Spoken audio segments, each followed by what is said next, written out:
This is a really interesting tractor. The Allis-Chalmers 2035 has a lot of intermediate features. Big 4-cylinder engine. It's got an oil pump on the front, water pump, the governor, and then the magneto all run off a single shaft out of the engine, gear driven. But the oil pump is only partially pressure lubricated. On top next to the plugs, it's got little primer cups for starting it to make starting easier.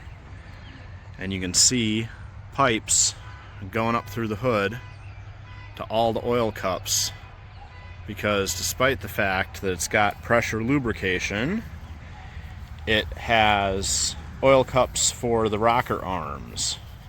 So you got to oil the rocker arms regularly, but the main bearings and things are pressure lubricated.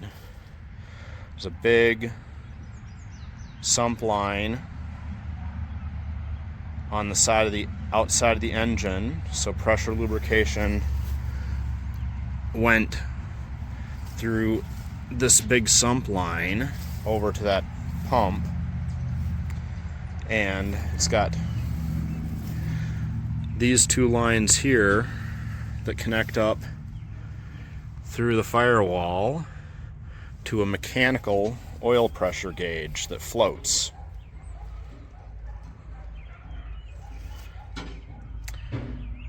I said floats, but there's the mechanical oil pressure gauge. Those two lines run to that pressure gauge, and the oil flow through those two lines is what drives the gauge up to tell you you've got flow for the lubrication. But there's still several regular oil points, so it's a minor savings over total loss lubrication, but it still requires some manual lubrication notes.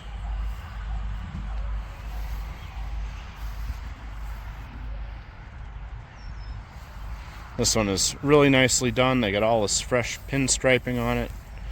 Beautiful restoration.